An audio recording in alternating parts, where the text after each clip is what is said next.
Is that working? Now I have to find my own stream. Okay, I have it. We are live on the stream. Although I am in there multiple times. Oh yeah, because you're doing the screen share. Although I am in there multiple times. Although your second window isn't showing me, it's just showing your screen share. Yeah, because I'm using... Okay, hold on. I set this up in a slightly janky way. So this is going to be... This is the dedicated you window, which I may have just destroyed. Alright, now you can just be hiding somewhere in the corner there.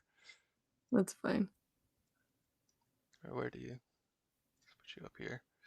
And then... let's close that down. Let me...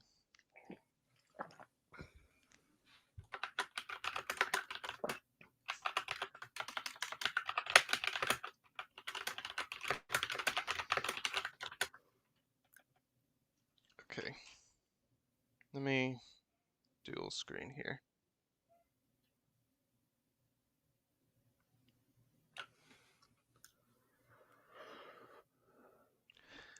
Okay, why do you keep disappearing? I'm a ghost. I mean, if people could still hear me, even when I'm not on screen, I'm not too concerned. What am I doing? We still have 3 minutes. And also, if it takes a couple minutes longer. Oh no. Okay, I This think... is for fun, for free. The mantra. Hold on, let me give it a few seconds, see if it's going. Okay, no, when I go to a different screen, you disappear. I am gone, like the wind. But they could still hear me even when I disappear off screen, so. Just keep you hidden. Keep you secret, keep you safe. There's probably a better way to do this, but... Unless... Okay, wait. Is that gonna work? Whatever. You know what? It's fine. Not gonna mess with anything too much right now. It can just be a gray box that occasionally appears when I deign to give you corporeal form. I like it.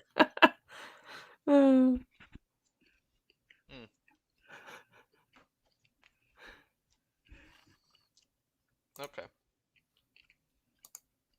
We got 1 minute. Alright. So we've got...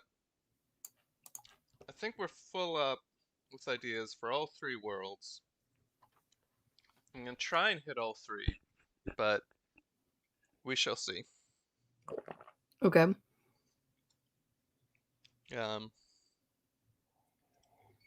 Could be slightly chaotic. Yeah. We have, I think, 1 minute, but we'll know when people start coming over from the other one, once the numbers start jumping. Although I don't know how many people are up this morning on the other one right now. I think it's like 20, 30-ish last I checked. Okay. That's pretty reasonable given that, like, this is basically only Europe. Oh yes. There might be... I presume Wood Quills has like a Australian audience, maybe? Oh yeah, that's true. That's true. Yes. Europe over to Australia is what this. Although it's basically like it's late in bedtime for Australia. Yeah.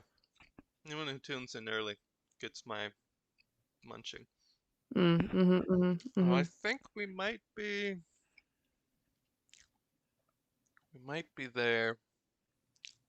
How do I check? I need a third screen so we can keep track. I know. I'm trying to pull it up on my phone. Red Quill. I mean, I can see we're at 11 people watching. If any of you have moved over from the other stream, let us know. Oh, it still shows the other one is live right now. Well, I think they're wrapping up. Yeah, if he needs a minute, that's fine. Yeah. They're all saying they're like, "This was so fun. This was so amazing. So glad I caught it live. It was so great being here. Everyone is I was happy." it for a bit. It's very relaxing. He's got that sort of Bob Ross sort of vibe. He does. I listened to just the beginning of the one yesterday because like then I needed to go like, you know. But yeah, I was just like, whoa, I feel like I'm in a trance listening to this. I could just stay here forever.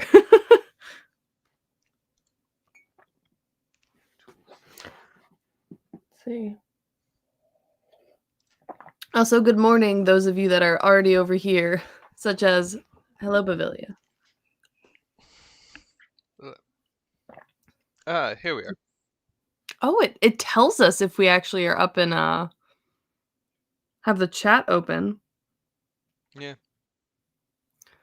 Okay. But I don't Okay. think. Okay, now the other one ended. It just cut us over. All right, so I think everyone should be. Okay.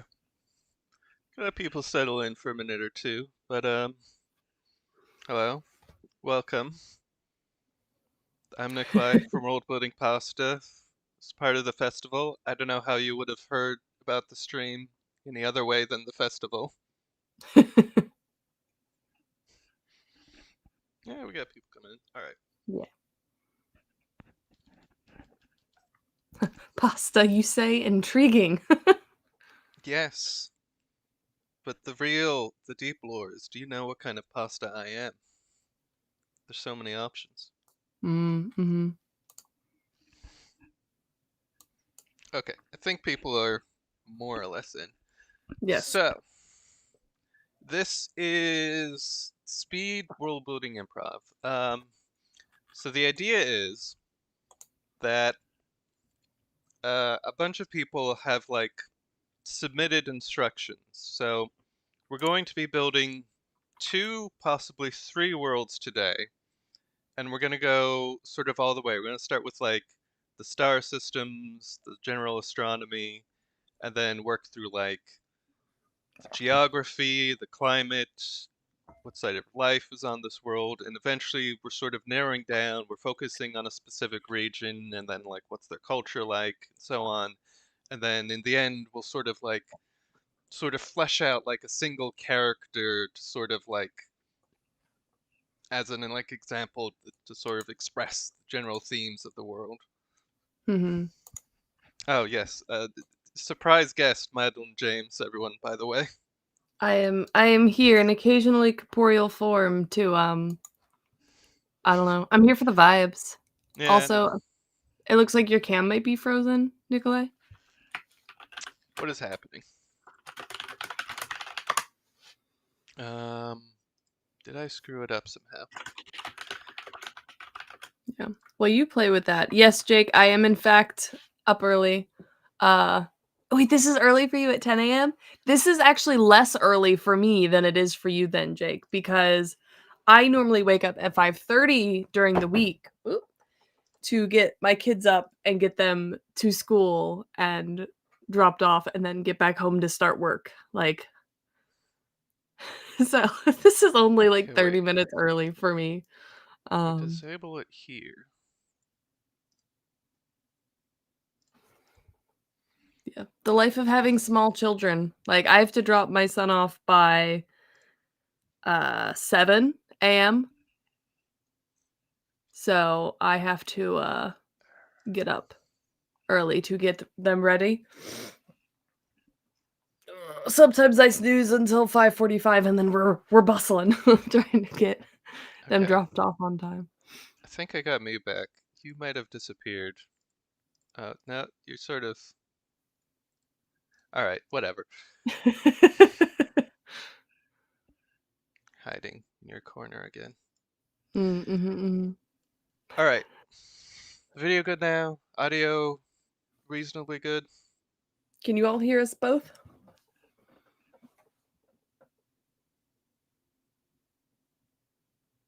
And Jake is here now as well in the chat. Mm-hmm. All right. Mm. So, where were we? Yes. So we're building 3 worlds. I sort of set up a spreadsheet where people could like submit instructions that I'll have to follow for each world, sort of divided into these 10 characters of like the star system to the character, which I've not seen beforehand. So we'll sort of reveal those in order, and I'll kind of have to like incorporate them as we go. Mm-hmm. And I guess the general idea here, other than this just being chaotic fun, is it's a sort of like we talk a lot about like how you go like really in depth to really like flesh out a world fully. But I think there's also an important skill of like if you have something that's like sort of at the edge of your setting, or you just want to get the general idea of something, it's sort of nice to be able to like think about how to like throw together the important details in a hurry. That's my justification anyway. I like So it. we've got 2 hours. There's 10 categories in each world, though geography and climate we might sort of have to do together. Mm-hmm.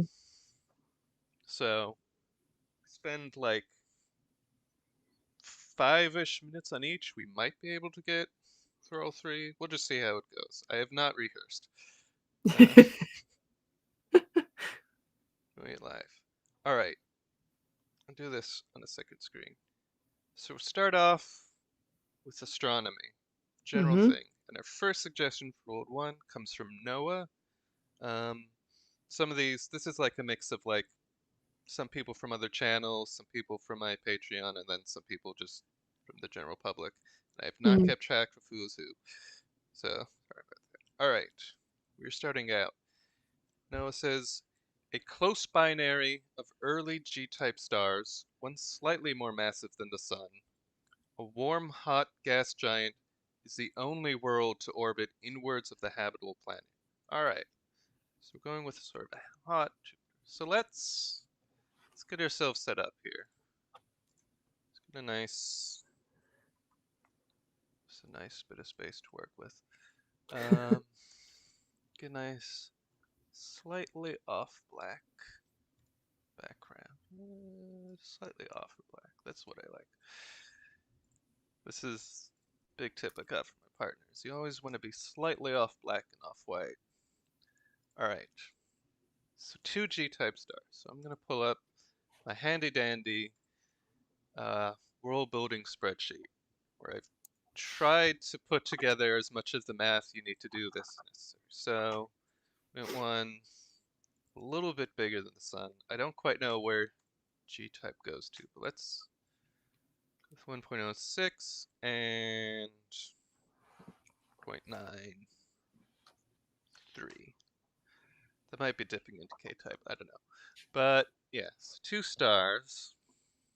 So the biggest difference I think this will make having a binary system is that uh, the years are going to be a good bit longer. So we're looking at a range probably like 450-ish to 800-ish for in terms of the length of the year in days for a habitable planet.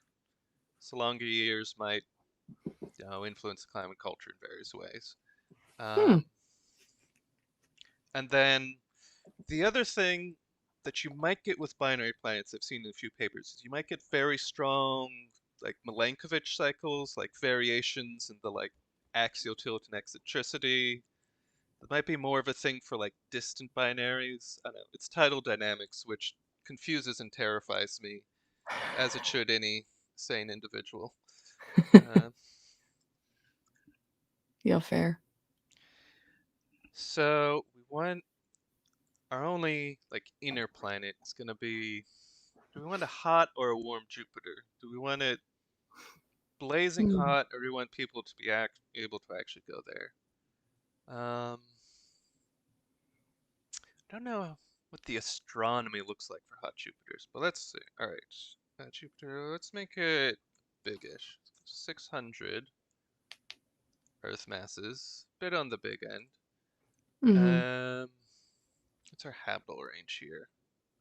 It's a little Oh, further. yeah, it's okay. My camera's gonna go in and out, and if you miss the beginning, I will only be given corporeal form whenever Nikolai remembers. to It's add it anytime you move I've the done a screens. slightly janky setup here, so it's like I can pull you into existence sometimes, but I can't keep you there. My powers are limited. I've only been a deity for, a few days. It's my first day on the job as deity. Um, all right, let's go. I think Mercury is like half an AU, so let's go a bit close, but not super close. Let's go 0.2. I mean, I don't know how far apart my stars are. I'm gonna assume they're very close together. Mhm. Um, so that'll be whirling around every 20 days, and then we'll leave. Hold on, let me double check what my categories here are. Okay, so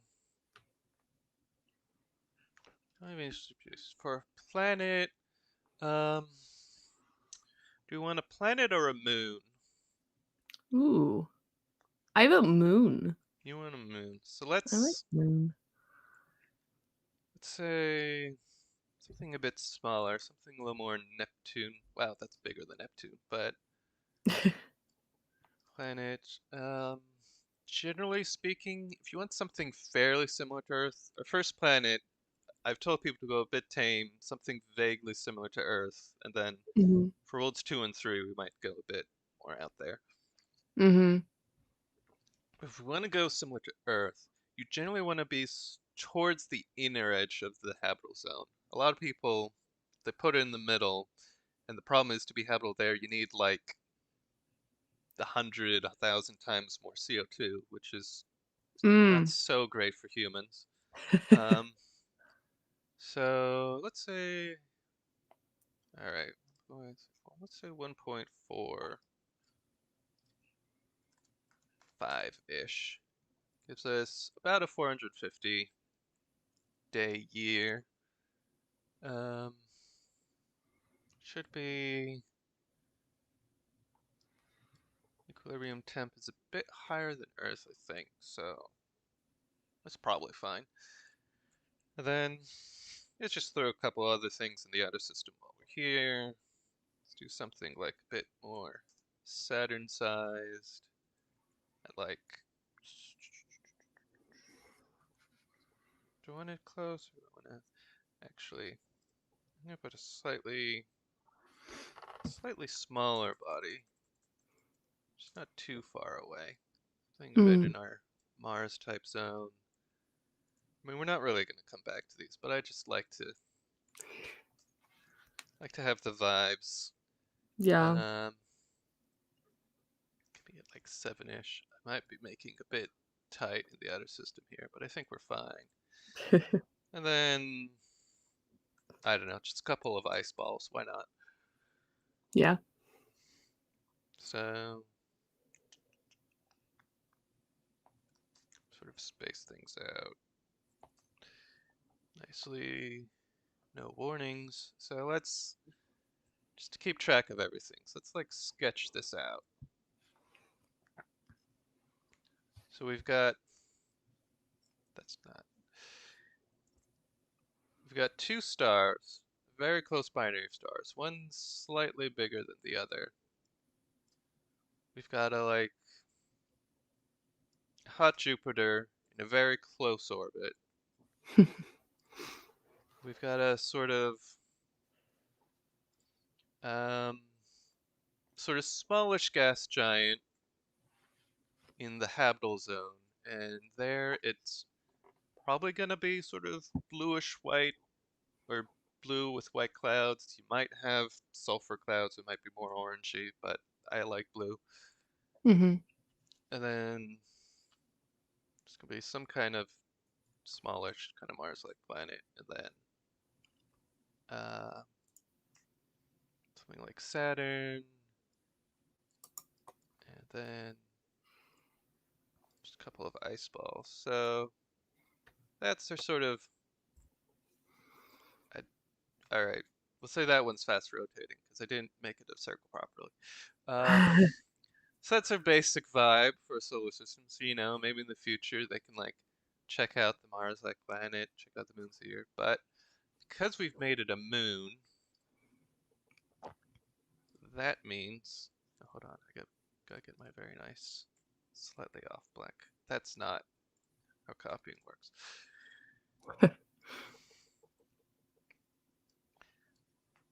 Uh, all right.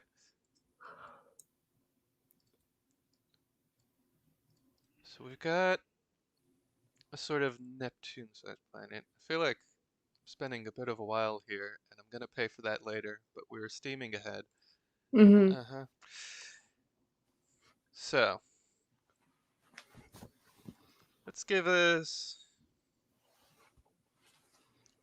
Alright, we'll just focus on our habitable-ish world for now. Let's say that's the third one. So, let's make this a bit smaller than Earth. Um, maybe give it a slightly... maybe a slightly smaller metal core. So surface gravity is going to be about 83% of Earth, 84%, so that's nice. And then, how long do we want the days to be? Let me just try see things out. Let's make it a little close. What's our... it's a little close to the Roche limit.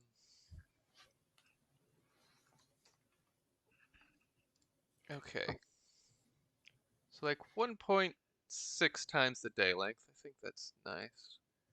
And then the planet's apparent diameter in the sky will be 27 degrees, which is quite large, which means that eclipses should last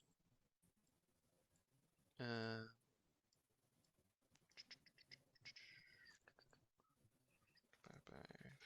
60.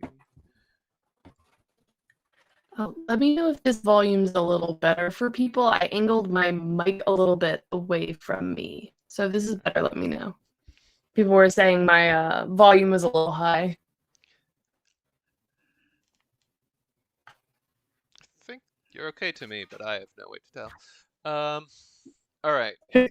So the quick way to figure out how long your eclipses are is you figure out how big the planet is in the sky, the apparent diameter, which the math for that is a little more complicated than I'll go into here, but it's all on the blog.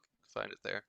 Um, and then it's sort of the portion of that out of 360 degrees times your day length is going to be how long your eclipses are approximately. That doesn't quite take into account how big the stars in the sky. And because we've got a binary system, might vary a lot.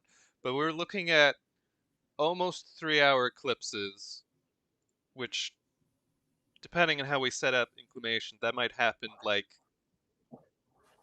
um, every day. In the middle of the day, you get a 3 hour eclipse, which could be That's quite actually interesting. really cool. And then, if I let me set it up, like 6, and then at night,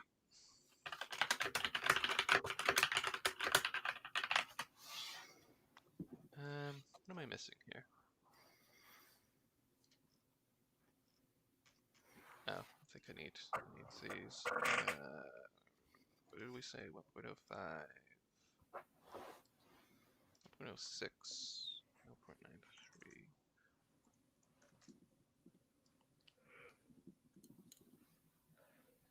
Oh, come on. Do I not know how my own code works? Did I not? Ah, I do need that. Yes. Okay. 1.45. So now, set it all up properly. Okay, illumination from the planet night is going to be over 2000 lux, which is like more than indoor office lighting at night, is the Oh, amount wow. of light you're just getting standing outside at night with the planet reflecting light back on you. So that like 3-ish hour eclipse in the middle of the day is going to be the only dark time of day on this planet.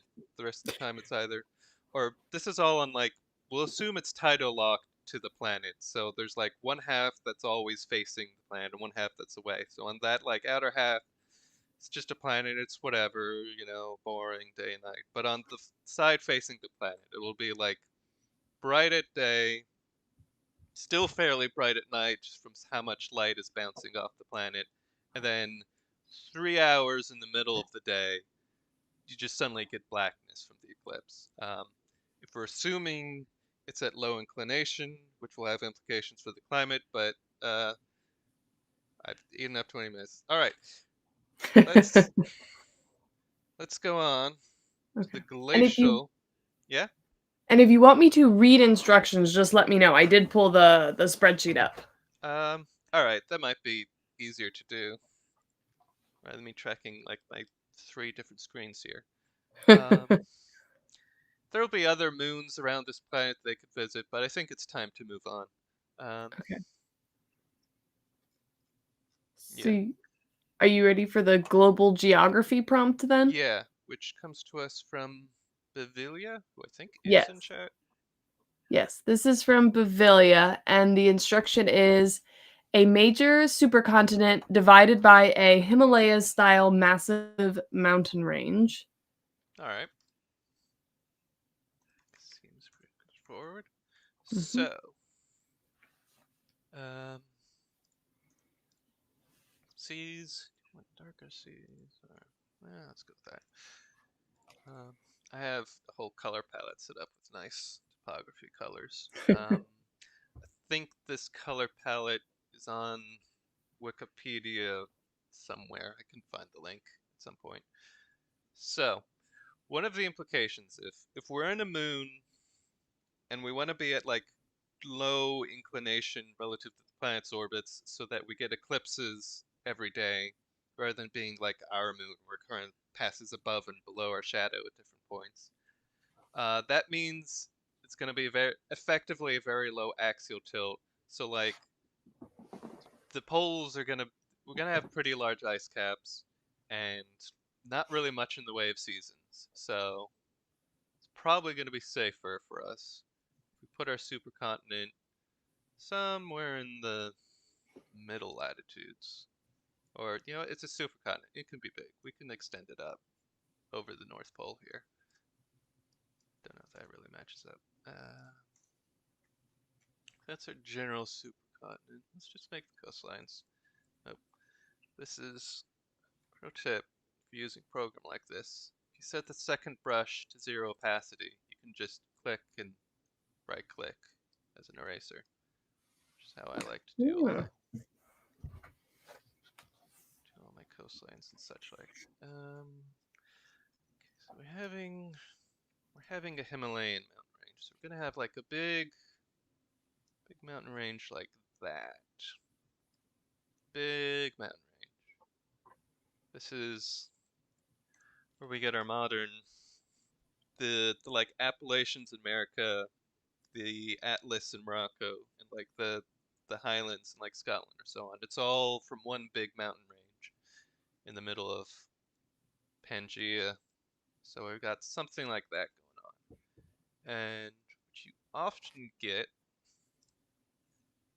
with big ranges like this is one side of them, the side that was like subducting before, will get sort of pushed down. So you have a nice long inlet there.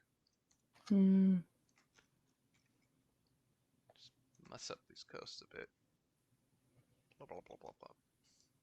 Maybe there's a little second continent out here. This is kind of this is kind of like illustrating basically. You start with like a really rough sketch that doesn't necessarily look good, and you just kind of iterate on it. Just sort of let your heart tell you what the geography be like. I like the follow your heart approach. It's very Bob Ross. Yeah, this is the thing. I feel like sometimes people feel like to do like realistic geology, you gotta be like constantly double checking how fast are the plates moving, exactly how tall should the mountains be. But the thing is, it's like it's a very noisy process. geology, and so on. So there's kind of a lot of things that are like it's sort of too complicated for you to like take it all to account anyway. So you kind of have like a certain amount of freedom there to be like, yeah, just stuff happens. There's just like a ridge here. It just kind of worked out like that. It's kind of when you learn like the processes and how the things happen, it's sort of it puts like edges on like what you can do, but you still kind of have like a playground in there where you can just kind of do whatever. Hmm. Just kind of Yeah, source some that makes sense. ideas. So Bacon Lane, maybe there's like another mountain range in here. Um, there's some stuff going up here. But like I said, this is gonna be probably well, we need to figure out the climate, so let's look at the global climate next. Let's see what that's like. For the next prompt, if you have that up. Yes. Okay. So global climate. Hmm. I think this is definitely going to throw a little bit of a wrench in. Average global. Oh, and this is by Alex. Average global temperature of 25 degrees Celsius. Okay, so it's a hothouse world. That's sort of might have hit that, I think, briefly during the Eocene and then during the early Triassic. So it's during the Carnian, as you've just learned about, uh, might have been the earlier bit of this. Um, Mhm. Stanley, I can't believe you passed up the chance to make dragons from Scansoriopterigids. Tisk tisk. Um, watch Madeline's streams making speculative biology for Pillar World. There's Triassic continent there, which always is always a good time. All right, Yeah. so 25 SeaWorld. So it's going to be hot, and the thing is, to get that average, we need to get it hot. We need the glaciers to be mostly melted, and because it's a low tilt world, the middle latitudes are going to be really damn hot. So a Mhm. lot of this middle area might just be kind of uninhabitable to humans, but we don't necessarily have humans here, so screw them. Who needs them?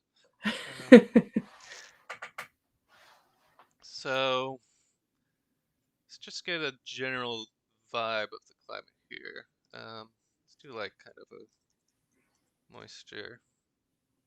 We're just vibing the climate because I got time. All right. Blah, blah, blah. That's kind of what I want, but Mhm. turn the opacity down. So, all right. So I'm just gonna go standard. It's rotating to the east. So you're gonna have the tropical winds coming up here. So you're gonna have like a big sort of probably pretty dense rainforest here, but then there's gonna be pretty hefty rain shadow. So all of this will be like super dry, super hot desert over here. Mhm. So that's sort of the main dichotomy. This being a low tilt world, it's gonna be like a lot of desert, a lot of rainforest. It's like down here will probably be pretty dry. Um, it might be a bit wetter down here. Maybe at the higher latitudes, have the winds coming the other way, a bit drier, a bit wetter there rather. Maybe a bit wet further. The pole here might be kind of okay. You're probably still gonna have some amount of ice cap. Well, maybe we can see there's a bit of axial tilt. So like gonna have these sort of people or whatever we end up with living on the edge here in this sort of funky twilight forest. And then probably fairly dry around here as well. So that's the sort of general vibe. Very dense rainforest in the middle, maybe some nice stuff here, but a lot of desert, which is, it's a supercontinent. That's kind of what you expect. Yeah. So I think sort of try and focus on a region. And I think just because they're so intertwined, we should do the regional climate and regional geography, just do them together so we know what we're dealing with. I was thinking that too, peeking ahead at them, because otherwise I don't think you would have ended up with the same region for both of them. Yeah, we kind of have to do them together. That's fine. Yes. Okay, so regional climate is the cold side of a subarctic climate, DFC, which Okay. Hard to get D with low tilt, but all right. No. Maybe and- the planet. The planet is on an eccentric orbit. We can make it work. ooh. And then the regional geography is Western Interior Seaway analog with many islands, somewhat similar to the Canadian Arctic archipelago. Okay, no. Okay. I can make it work. I think. Okay, so we'll say the planet is eccentric. So that gives us some seasons. So we can get a continental climate and still have the moon at like a low tilt in its orbit around the planet. So we get those eclipses every day. Mm, So, right. Western Interior Seaway, anyone's unfamiliar, that's sort of during the Cretaceous mostly. I think mostly the Middle Cretaceous. North America was sort of divided in two by this shallow sea that covered the whole middle, which is why if you like walk around in Kansas and Nebraska, you can find like invertebrate fossils everywhere. Um, mm. according to people I know who've been there. I need to turn into aliens. So gonna go for sort of this way. Maybe our seaway kind of extends extends all the way over the pole. So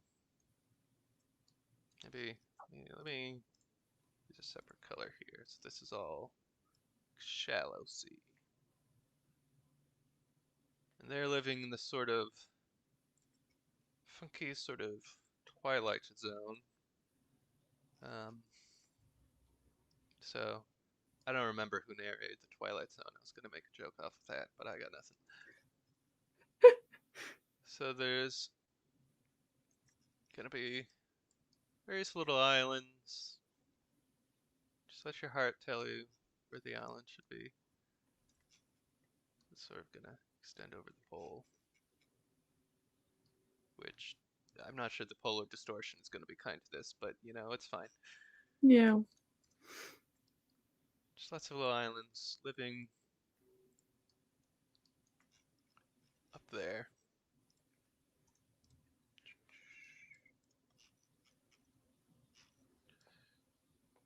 That's our shallow sea. Hmm. So I'm thinking something around this region. So we'll have sort of zoom in a little. Maybe tighten this up a bit. We want like I said, a sort of Canada type feel. Which is there's a lot of glacial action going on. So what I might do is throw in some islands here. Then go really small. Do lots of nice little fjords. Because everyone loves fjords. If you That's don't like true. fjords, um, you're an alien infiltrator. And how dare you? Agreed. Fjords. I should have some branching fjords. Maybe smaller.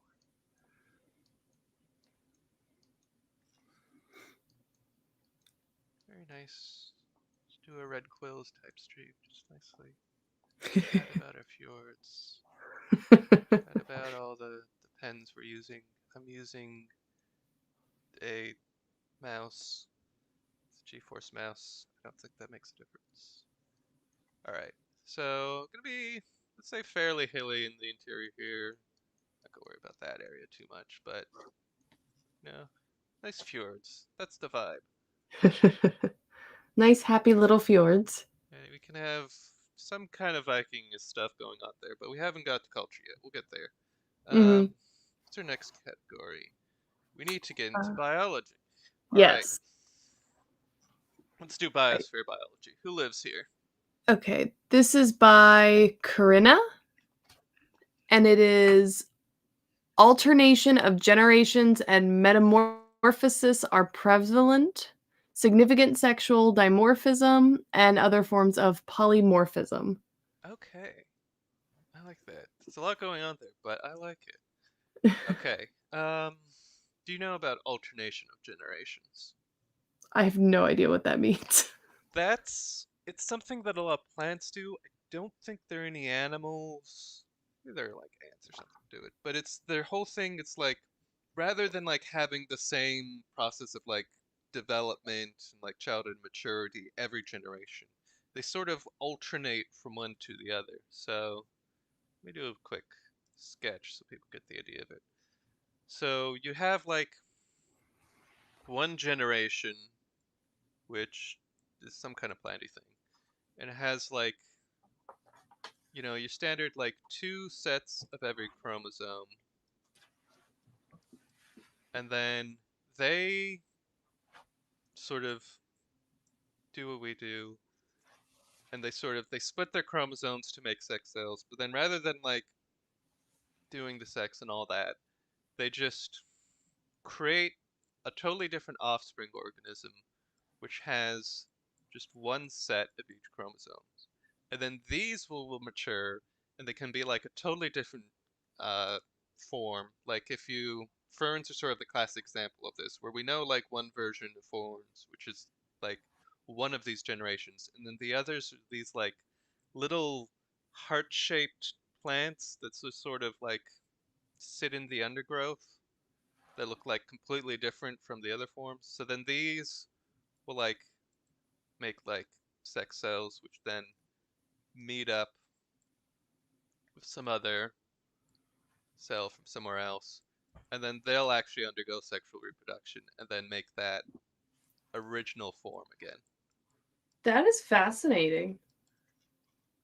So it's like you can have like basically two different types of organisms that might have like totally different like niches and sizes and ways of life in the same species because of the way their reproduction works. They sort of alternate back and forth between these two forms.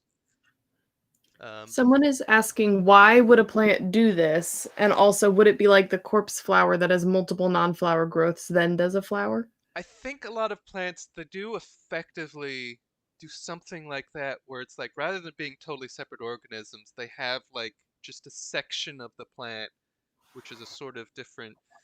I'm not great with botany, so I don't know if I'm remembering this right, but um that's yeah, I think like a flowering plants, they kind of have like the kind of separate organism like encapsulated within the organism. I know why in stream I always do this sort of thing. Um, but yes, okay. Alternate generations, metamorphism, and sexual dimorphism. So we're getting a lot of polymorphism, which is just like different kind of body plans and forms within the same species. So metamorphosis and alternation of generations. That's a funky one. So Mm. let's do something. Let's get the sense of our main sort of animals on this planet. And the thing that I always like to do with alternation of generations, I think it's like I've done this a lot of times, um, is something I picked up from what's it called? It's like Ilion or Ixion. I think it's Ilion. Is this speculative biology project about a tidal locked world? But the idea I'm going to steal from them is that maybe you have one generation, which is sort of something standard plant-like, and then that'll alternate with like some kind of mobile animal form. Make Mm. them hexapods. That's fun. So the idea is like originally this would have just been like some kind of like sort of like plankton or something, where it's just this like short-lived form to like go to a different place and then like essentially plant seeds to like go back to like the plant form.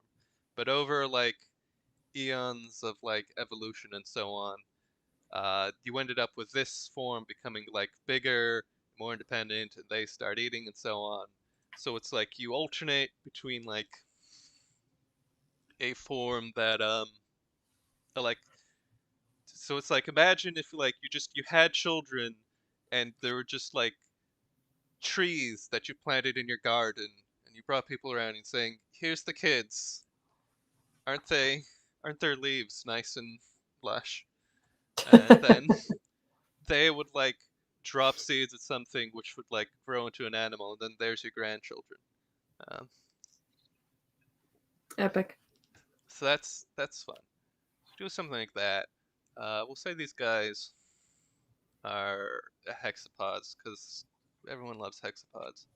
Um, I don't know if that's like a specific phylogenetic term, but so yeah. But we also want metamorphosis and sexual dimorphism. So we'll say Yeah. the tree it it drops some kind of seed, and then out of the seed, sort of need a separate stage in here.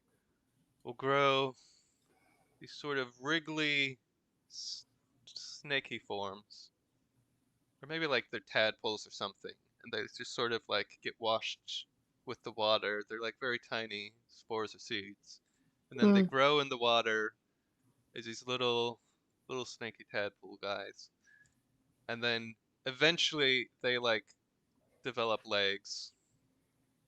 Or other idea, the females develop legs and they crawl up to land. The males just stay as like snaky guys, except maybe they'll have like a funky crest or something and like weird oversized jaws. They'll do like the way things salmon do when they're spawning, where their body just like weirdly contorts.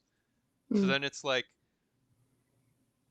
only the females sort of like become like fully mature and move around and are like moving around the land and stuff, whereas the males just stay as these like tiny little animals in the water, and then it's just when the female it's time to mate, they'll just like come to the water and like inspect the guys and see how nice their crests are, and then like we'll choose one to mate with, and then plant, they'll like get impregnated or whatever, or maybe they'll just like spawn in the water and they'll like plant seeds, which will then grow up along the water, and then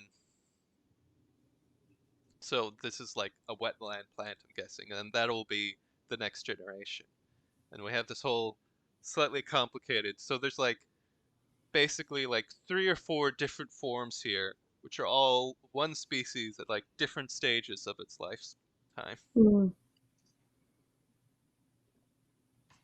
So like this is I feel like a slightly underutilized sort of thing. You can do like really weird things with like different types of development patterns and reproduction patterns to get these like very bizarre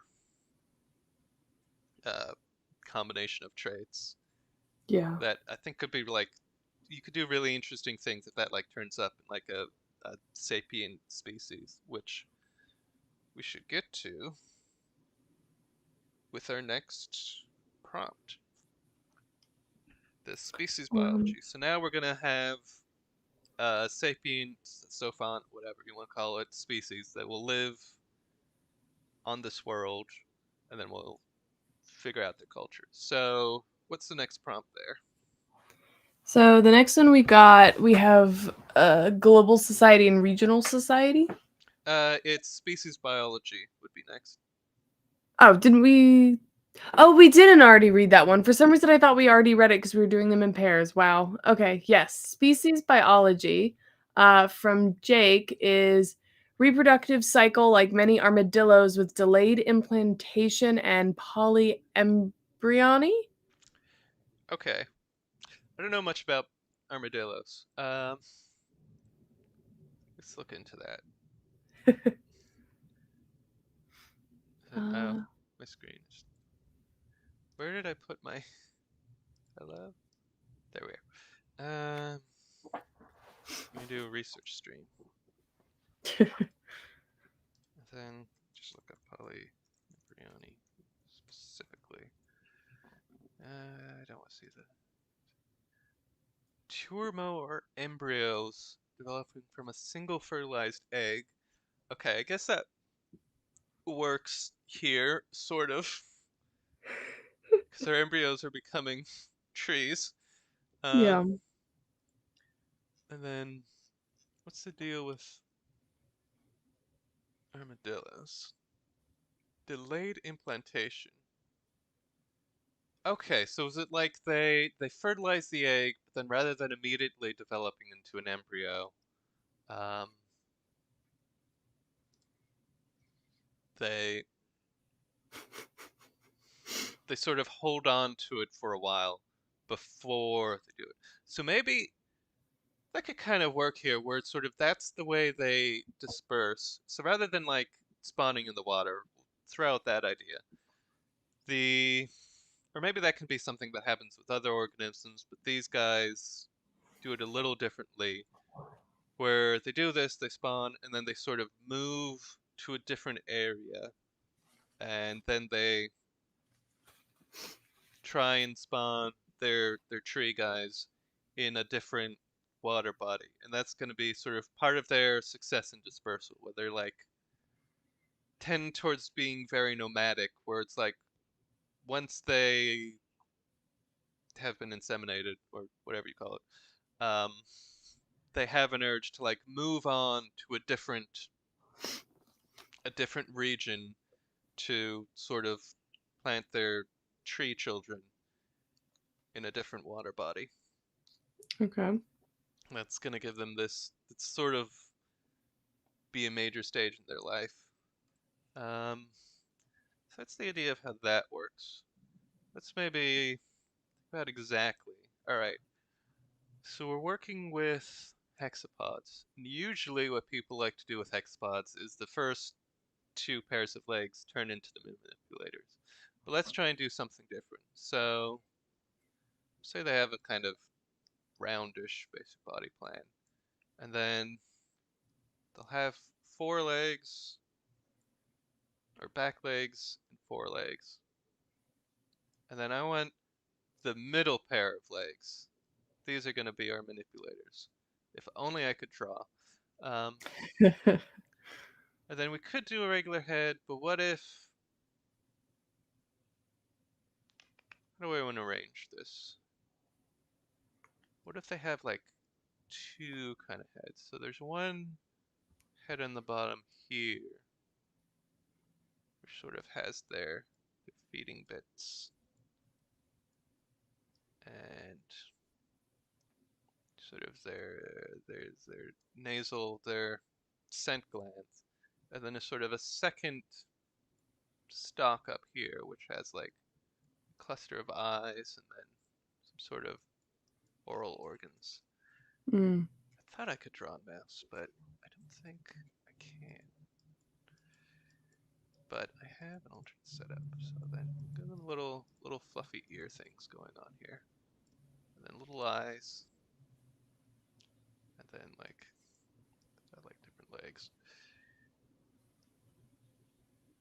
So that's the basic body plan I'm going with. And then we know that for a little bit of their society from their reproduction, where they sort of have a tendency to move when they're reproducing, and the actual sapient sophont members of the species, they're all female. The males are little snaky guys in the ponds around where they live. Mm. So that's, I think, the basic body plan I'm going for. So let's move into culture. So let's start with global society. Okay, so for global society, also from Jake, we have a shaman or similar as ruler who governs through a body of servants. This ruler is never seen. Hmm. Okay. So this is for global society. So that implies there's a sort of global hegemon of some Hmm. sort. Um, so ruler is never seen. you familiar with? I think it was the Incas had this whole thing where their kings, they sort of couldn't quite admit to it when their kings died. So they just kind of held on to their dead bodies and were like, yeah, this guy is totally still the king. And then his son is going to be also the king. I don't know if I remember the details right here, but I feel like doing something like that, where part of the reason the shaman ruler is never seen is because they died 400 years ago. Um, and we're just continuing like, no, he's totally still. He's in his palace.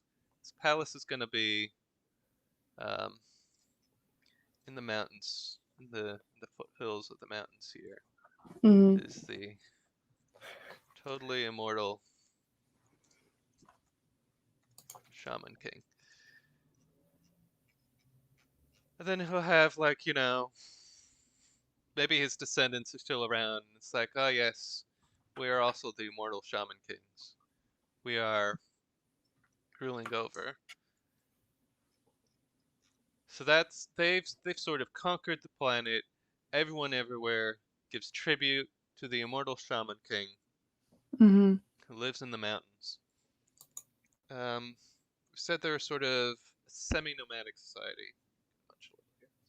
Yeah. Um, Apparently, Jake was inspired by Himiko, who people also speculated might not have existed at all. yeah, something like that. Just like, there's a giant palace dug into the mountains here, and he's in there somewhere, I'm sure. He's working so hard to, organize global society. And, the fact that we've had three consecutive famines, sometimes it just be like that. Um, Mhm. the Shaman King, he's doing it all for you guys. You've no idea. Never sleeps. We've certainly never seen him being asleep. Mm. Mhm.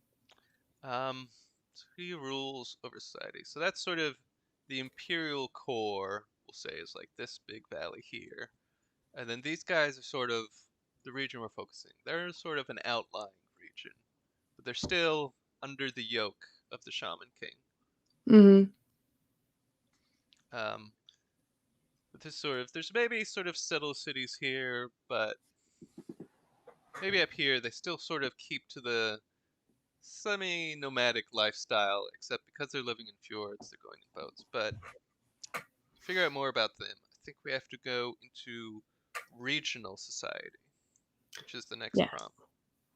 So that is coming from Huelos. It is there's a war that no one knows of that has cost hundreds of lives. Okay, okay. Hundreds of lives, not a lot, but just a few hundreds of lives. You lose them down the back of the cushion. They're all the kings. So a secret war that nobody knows about. Well, there's a global hegemon, so maybe, there's a bit of a rebelling brewing. Maybe three consecutive famines isn't great for the stability of the global hegemon. Mm. So um, they're going on. So our people are living in their fjords. We'll say they're a somewhat maritime society. So they're moving around the fjords, except there's a lot of smuggling of weapons going on from, maybe we'll say, like, this sort of weird long continent here. They're sort of semi-independent. They're producing weapons, and they're sort of funneling them across this narrow sea into the main continent, which is totally controlled by the hegemon. So there's a sort of mass smuggling operation going on here, where like these people who they're just, it seems like, they're just fishers, they're just hanging around trying to, live their lives, but there's a sort of underground smuggling operation, bringing like weapons and supplies into the continent, and maybe like political refugees out of the continent, moving across Oh. these islands. So I think that's the sort of thing going on. So like in terms of the society itself, they're relying on fish. They're living in these like fairly narrow fjords. The interior is all mountainous. There's maybe not so much agriculture going on. They still have that instinctual urge to like move and resettle. And even though we've said they're like the reproduction sort of depends on like wetland regions. So like in this sort of northern area, despite the whole world being very warm and wet, which maybe encourages this sort of wetland based reproduction. Up here it's a little chillier. It's continental Mm. climate as we established, so they've like have to maintain these like gardens for them to reproduce in. So that sort of makes them innately very vulnerable in a sense, because if someone comes and raids their villages and like burns everything down, then that's like an entire generation wiped out basically, because they can't like pick up and move their trees. Hmm. So there's sort of inherent vulnerability to cultural invasion, which is sort of in tension with their desire to help out this like uh, underground resistance with the smuggling. So that's sort of the conflict at the center of their current society. This is sort of like I feel like when you want to build a society in a hurry like this, it's sort of rather than just focusing on like traits they all share, you want to try and identify like what's the ideological conflict within them, Mm. because it's sort of you can like spin that out in like 20 different directions to sort of figure out different things. Then almost at the hour mark, so I think we're okay. Let's talk about the character we're gonna throw together in this world. Yes. So this is coming from Oh Shoot. And the prompt uh, is part of a nomad sub-ethnic slash ethnic group that travels and does skilled or unskilled work and is of a status highly regarded within that group. Whether that group is well or ill regarded by the larger society can be decided by the world builder. Okay, that kind of works with what we're doing here. Mm-hmm. Okay, so I think I'm gonna try do. Yeah, hold on. Hold on. I'm trying to. I have a tablet here, which I can maybe draw a bit better on. I'm gonna try and like mirror the screen over. Aha.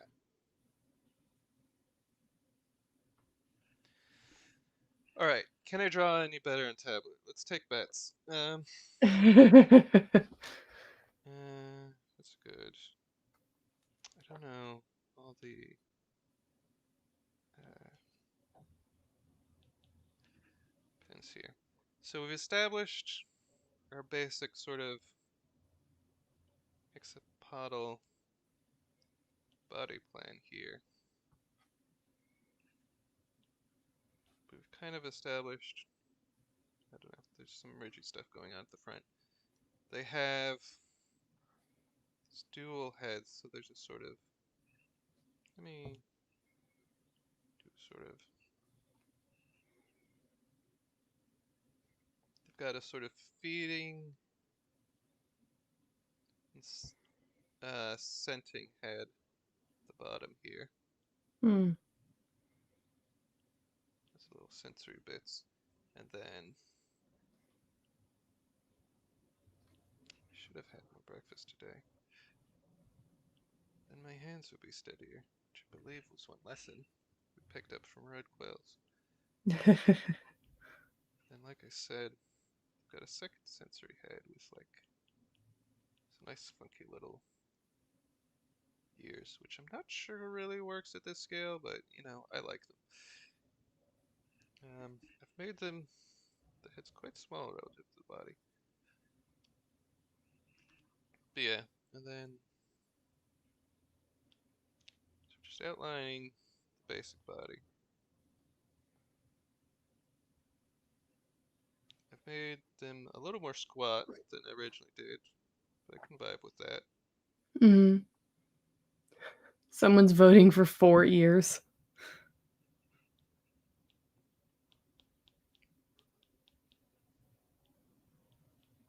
They've got sort of a little frill here.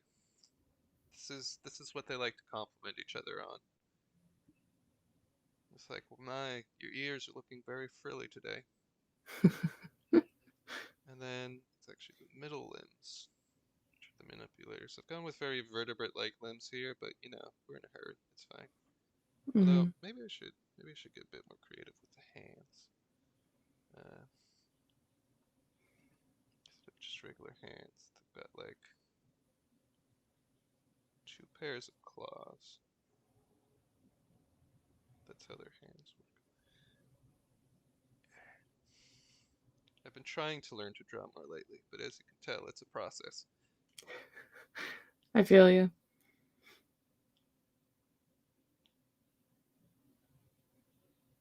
I should have used layers and fanciness. Alright, so we said they're from this nomadic fate. So even though I didn't realize I had this a small part of the screen. Even though so yeah, because I've set up this garden thing, these people have kind of settled down. Maybe they still tend to move between um, cities and homes when they reproduce, but they're a lot more settled down than is sort of typical. But this is from a society. They're still like we still like to move around. We have no settled home. We live on the ships. They live at sea, and so they are sort of very skilled shipbuilders. Um,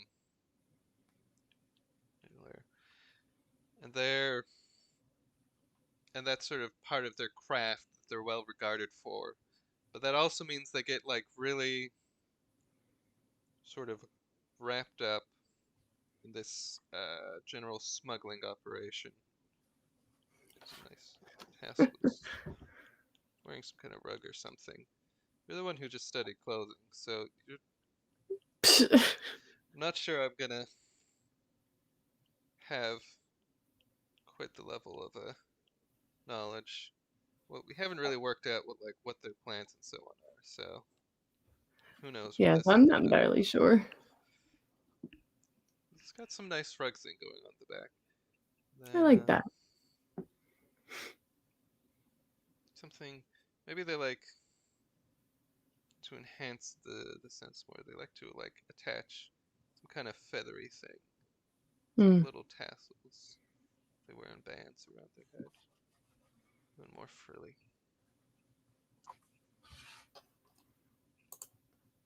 Around this thing too. They just like tassels and things. That's the general vibe. So yeah, it's an individual. They're very friendly. They're very likable. Let's give them like a little tool belt.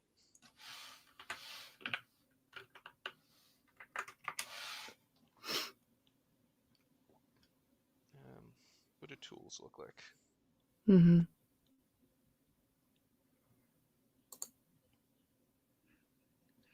So how do we give this sword a name? What should their name be? Let's give them a name. Don't really have time to conlang a lot, but what do their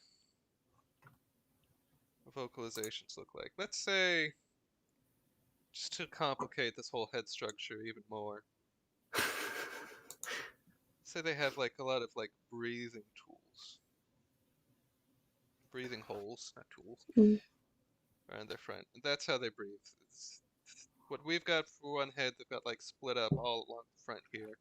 And so their vocalization is sort of kind of bagpipey, maybe kind of whistly sometimes. So Mm. I don't know how to romanticize a name based on that, but that's what their language will be like. This is the worst way to edit this, but so that okay. I think this will do for a little sketch. That is gonna be our central, our little character for this world. So they're part of this she. They're all she. Can he have gender if all of the Sophons are females? Debate it Hmm. in the chat. Actually, I feel like I could do a whole write-up of that. That's an interesting question. But yeah. So this will be our character. Their name is gonna be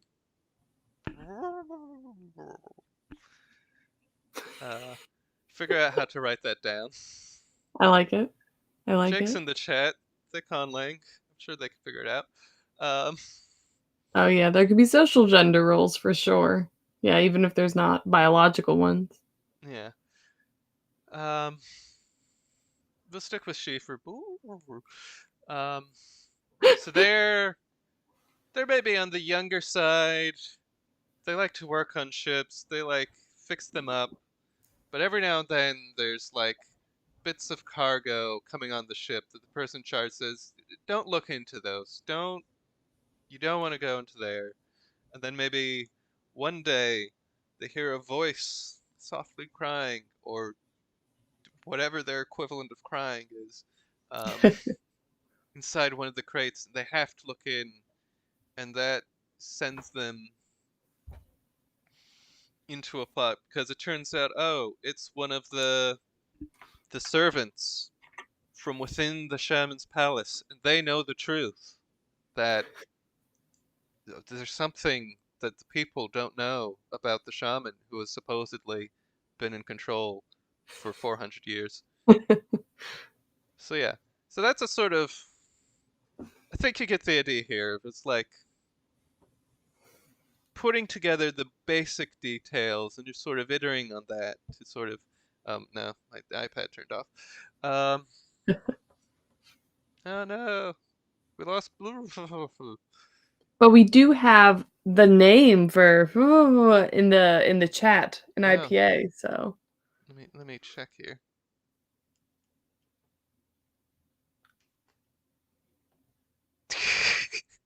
Yeah, yeah, no, I guess that works. I Um, like all right. So that's World 1. We have a little under an hour left, Mhm. and I want to see if we can do 2 more. Ooh, really speed We're running gonna the speed 2. run it. We're gonna do it. Um, Okay. I have to run off to the bathroom really quick because I had like 3 cups of tea in an hour this morning. Um, I will be back very soon. Um, that's the I will story entertain the chat. of. I feel like I'm saying it different each time. That's fine. Maybe that's part of the appeal. Also, Jake, I apologize for my great offense. I guess that isn't IPA. I mean, there's like a B and an H, and I don't remember what all the little vowel symbols are, to be honest. So, I mean, can we get an IPA version then, Jake? I feel like we need that. Although, is that the what is the U with the little 6 next to it, Bavalia? How do we do that? Oh, I should have made Nikolai to my corporeal form before he left. Oh well. I'm in disembodied voice. Let's see. Are people chatting? Okay. Well, while I'm waiting for that very important IPA, some important announcements for people with 50 minutes left. You all should subscribe to World Building Pasta because Nikolai is awesome, and also check out their Patreon because again, they're awesome. And then what else? The stream after this one is going to be on, I believe, Bib's channel, right? Is it on Bib's channel or is it on Let's Have a Boba? Let me see. Hold on. I can pull this up on my phone. We've got it's Cooking Across Worlds. I know that much. Okay, it's on Bib's channel. Yeah. So on Biblaridian's channel, we will have cooking with, yes, Bibleridian and Jake from Let's Have a Boba. And that'll be epic. There's a link in the description, and I'll also throw it in the chat. I don't think Nikolai can do an auto redirect, since their channel is so new. But if you all, well, okay, we need like 821 more people to subscribe to Nikolai in the next like 30 minutes, and then for him to go into the studio and set up the redirect. So maybe that's not happening, but we'll send you the link to head on over to Bib. It's probably going to be the most low-key stream so far. I don't know. I mean, did you see Hannah and I drawing random like clothing for people? I feel like we were very much just like, I don't know what's happening. It's all a bit vulnerable. That's fair.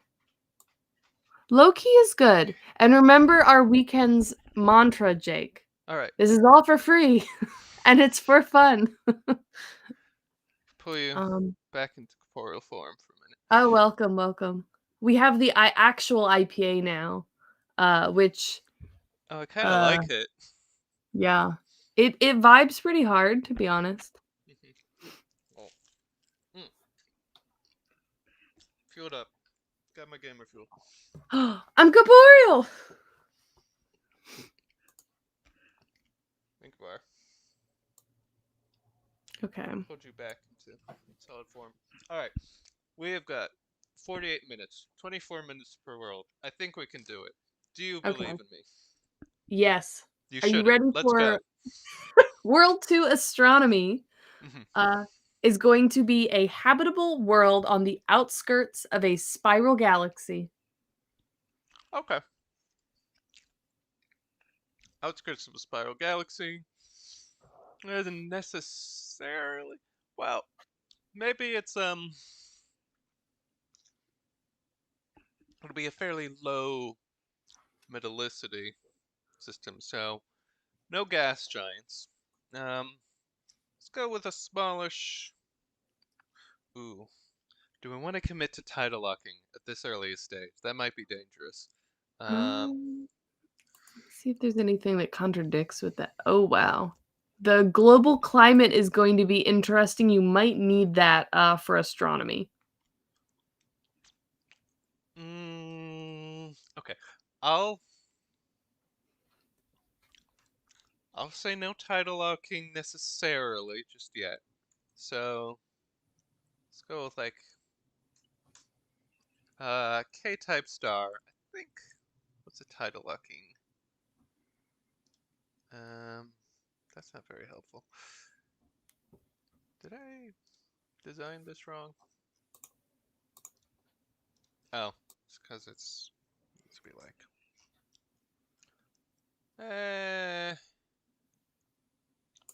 we're fine. So we're at the range where could be tidal locked or not. So we'll leave that open. Okay. So it's gonna be a pretty spare system. Maybe not take the time. Well, let's give it like. What if it's just this is all Venuses? We got like 5 planets, and they're all super Venus-like, except for this one, which just manages not to be.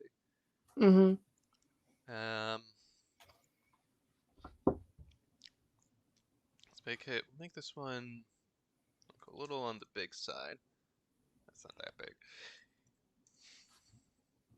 For some reason, they're all very similar sized, which does happen sometimes in smaller systems. So this guy in the middle here, 1.4 times Earth mass. That'll be our habitable-ish planet. Like a somewhat denser core. 20% greater gravity. That's not that much. That's fine.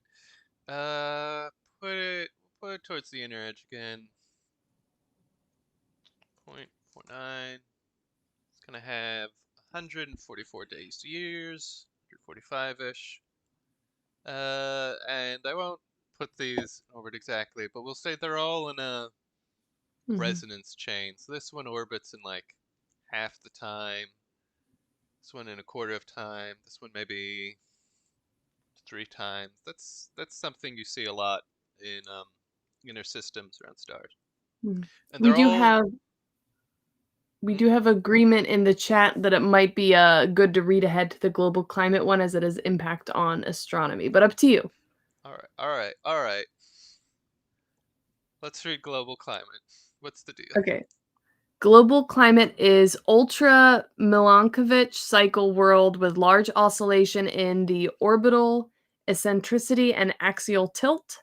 An example, eccentricity 0 to 0.22, axial tilt 13 to 45 degrees, cycle time 300 year or 115 KYR. I don't know what that is. About 1,000 years. Okay. And justification is the presence of one or more superjovians in the system or combo of planets cause extreme oscillation in orbits and tilts of small planets. Okay. We said we didn't want gas giants, but we'll make this one also binary system.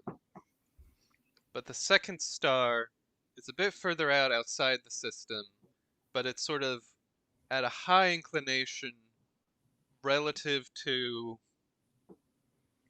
the um the planetary system that the star has.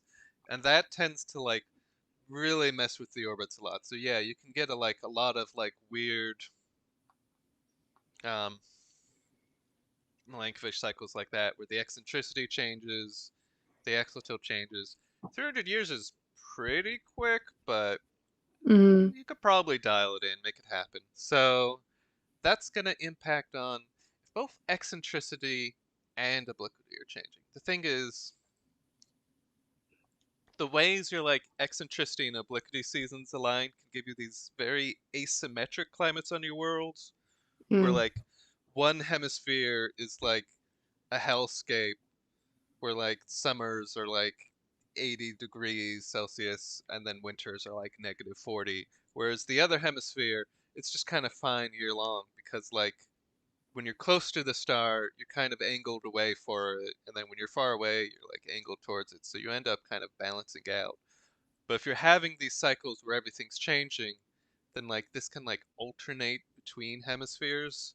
So that can mm. mess things up.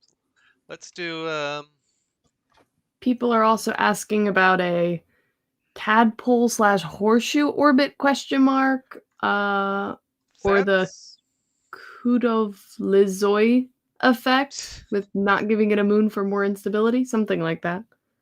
um you could do something like that. Again, this is tidal dynamics, which confuse and terrify me. Um but yeah, so that's like different ways we can have sort of two planets in the same orbit. And horseshoe orbits in particular are very funky because it's like they can sort of be in two slightly offset orbits, but they kind of switch orbits every now and then. Mm, So it's like your planet can switch from a like slightly further out to slightly inner orbit, so you can get this pattern of like multiple years, which are sort of hotter, and then you have a period of like a few decades where it's colder. Um, do something like that. mm, I'm not going to work out the exact orbits of that, but that might be an element we could throw in for like even more random variability. So this is just like the seasons are very variable. There's no reliable like seasonal pattern year to year. Uh, let's do global geography. We kind of skipped over that. Okay, so global geography is going to be several continents. Oh, and this is by Kai. Several continents away from the tropics, and one major one that is close to a pole. Oh, yeah, continents. I said that right. Several Yeah. continents away from the tropics, and one major one that is close to a pole but has habitable latitude and is able to connect to another continent thanks to ice sheets. There is a huge laramide orogeny that keeps growing. There are several Ural type mountains and a Himalayan style orogeny. Collisions are recent, and the land area is higher than Earth's. Okay. It's a lot going on here, but Yes. it's fine. We're speed running. We can do it. Um, some continents away from the triangles. One major one. Okay, so the continents are all away from one. We have a major one that's close to a pole. Let's pick the South Pole. Big continent. It looks Mhm. bigger than it is because of projection, but that's the idea. Yeah. And then do another one here. Let's do a heart-shaped one, because this is a loving space. We're all having a good time. Yeah. And then, all right, a huge laramide orogeny. So this is able to connect to another continent thanks to ice sheets. All right, so I might carve out just a bit there. Although, if our climate is so variable, these ice sheets are going to be like coming and going. So there's going to be like some funky migration patterns. If we really work this out, we could like get some pretty interesting biogeography there. But we'll see what we get to. So sometimes ice sheets. So a big laramide orogeny. That's sort of like what's going on with the Rockies, where it's sort of the way the patterns of subduction are going makes this very broad plateau along the Mm. coast. Maybe a little outer range of mountains here. So there's like very broad mountains, and then what else do they say? Then also this is just we're all mountains all day, all the time. All right. The angle here makes it a little tricky to do. But you know what I'm gonna do? This might be taking too much time for this because we're doing a speed run, but I'm going to save this basic sketch.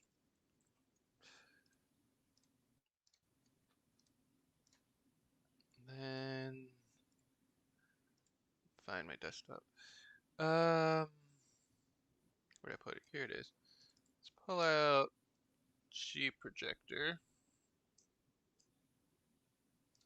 We take this. Yes. And then I'm gonna project it. One of these days I will write my big post, math projections. It will happen. Um, it's not here. Where is it? Maybe it's under azimuthal.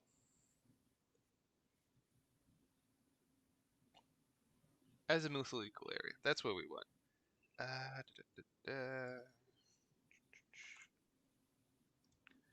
want to center that Mhm. on the south pole. So this is a azimuthal projection. So it's like showing the direction everything from the south pole here. This is the equal area, which is sometimes called the Lambert projection. Oh yeah, Nice big map. fun one. Sure, whatever.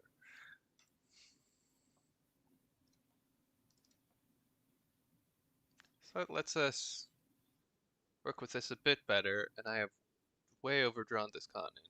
But hold on. Okay. So we're gonna have a big. Let's bulk out our laramide. I think this was a laramide. I can't keep track of where I put things. The South Pole is right around here, so yeah, you'll sometimes get ice sheets connect to this one. Got a big coastal mountain range here. Let's say around there. What have I done? That's not what I wanted to do. That's our big central range, but then you got another. I think this was the edge of the map, is why it looks so weird like that. Mhm. Then you got like a bunch of inner mountain ranges. So we're all mountains all day, and the seasons are weird. It's not sounding like the best place to visit, but that's what makes it fun. All right, let's go regional geography and climate. Okay. Regional climate from Grayson is going to be cool, moist, monsoonal weather patterns, coldest month average greater than 0 degrees Celsius. Specific regime, if possible, would be oceanic boreal, CEA, of the pasta bioclimates. All right. And regional geography is going to be a foggy mountain valley with a stream running through it that's just barely large enough to sustain the local population, and that's by Star Night 5. Okay, so Oceanic Boreal. So basically, what that is like short summers, but also not too intense winters. Um, Given what we've established about the seasons, this is going to be not necessarily a permanent condition, but Mhm. let's do that. Post monsoon, so probably somewhere on the edge of here. So we're going sort of. I think this actually works. I haven't worked out the current patterns, but let's do it there. I'm not sure these maps have matched these up very well, but let's do them there. So we're going sort of Oregon or Washington type of feel. Mm. So there's somewhere living in there. Just a little river valley with a little stream. This area where there's like a lot of little river valleys. I mean, maybe on a global map, this is sort of. Let's give them a little like a little inset map. Doing kind of the same vibe of what I was doing here. We've got like just a river valley, a little stream, living on the edge, and they know based on what their ancestors have told them that one of these days the climate will change and everyone will have to move on. But you know, they're making the best of it. Fair. A nice little migration. It'll be good. All right, and most importantly, a nice little stream, just enough. Oh, hello, Bib. Bib's turned up. I was just thinking this would be a great planet to biogeography on if we had more than like 10 more minutes to work with it. Yeah. Bib is just I'm not entirely sure what the right word is, but has never heard azimuthal said out loud before. Azimuthal, Azimuthal? I think it's that. Azimuthal. I have no Um, idea. I have also it's never an heard it out azimuth. loud. It's like I said, it's maps types little pond in the middle here, where yeah, you have some reference point at the center. Usually it's a north or south pole, and then Mhm. everything is at the correct direction from that point. But then how far it is from that point, you can like tweak to get different properties, whether you want it to be the correct distance. This is an equal area, so everything has the proper area it should have. Anyway, Mhm. that's our little mountain valley here. So what are we doing next? Biology. Let's roll through biology. All right. Do you want biosphere biology and species biology together? Let's just start with biosphere biology and then see. All right. This is from Alex. We've got bilateral symmetry, 2 limbs, and a large tail used for support. All right, that's really straightforward. Um, yeah. So big chunky tail, and then I'm going for some kind of like peacock-esque design here. Big chunky tail, and then only 2 limbs, they said. Yes. Well, we'll see what the species biology says in a moment. Yeah. Well, two Um, limbs and a tail. so the tail is used for support, which might free up the limbs to do double duty as like manipulator limbs, but we also got like the mouth to work with here. So that's our Mhm. basic body plan. Let's look at our species biology.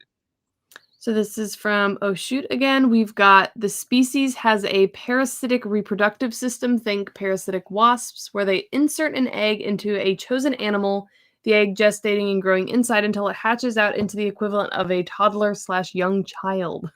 Lovely. No, I like it. I like it. I'm into it. Um, Big fan of parasites here. Um, yes. Okay. So I've sketched out the space body plan. So it'll be something like this. Um, let's give them manipulating mouth parts. Like thing.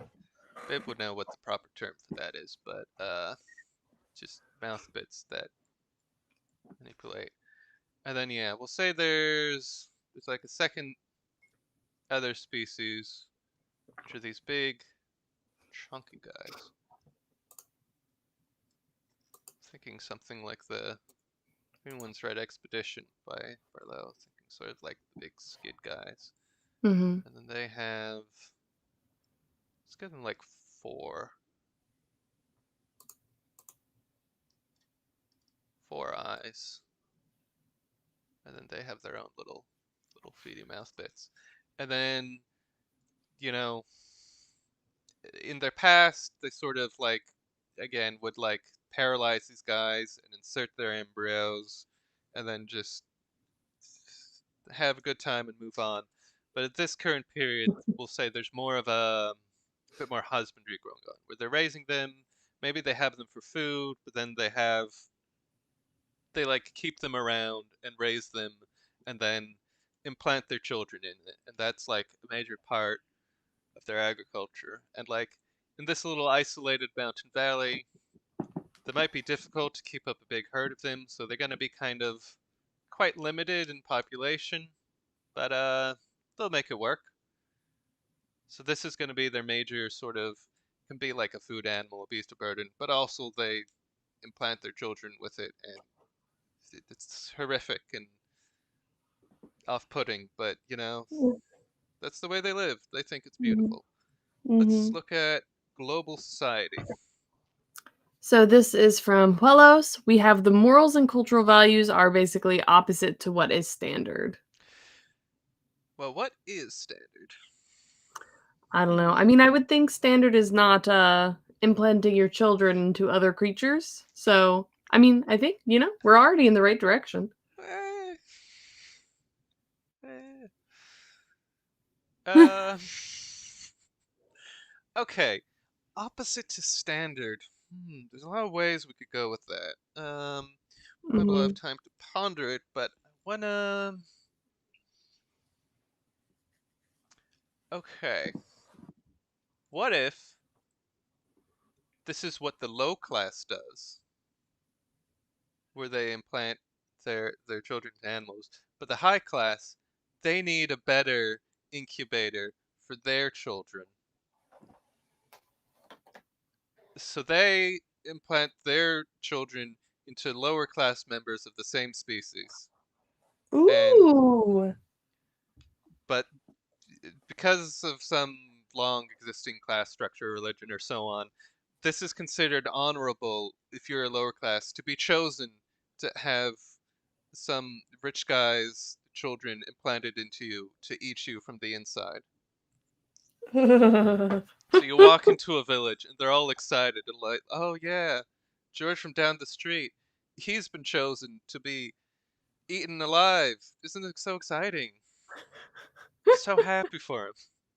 It's I the like best it. time. And these guys, they're in an isolated mountain valley and they're really like, oh, we're so out in the sticks here.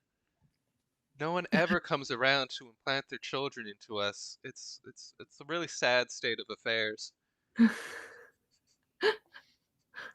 If only. So we gotta work. That's like the big project they got going on. They're trying to build like a new railroad into their valley so they can Mhm. finally be eaten alive by rich Mhm. children. People are into this idea. We're gonna have a nice little train station. We're gonna have a little town here. If I had more time, I could like settle back into a nice little stream, make a little town. These buildings are not very square, but it's fine. Maybe they don't like square buildings. Maybe that's not their vibe. All right, regional society. Let's go.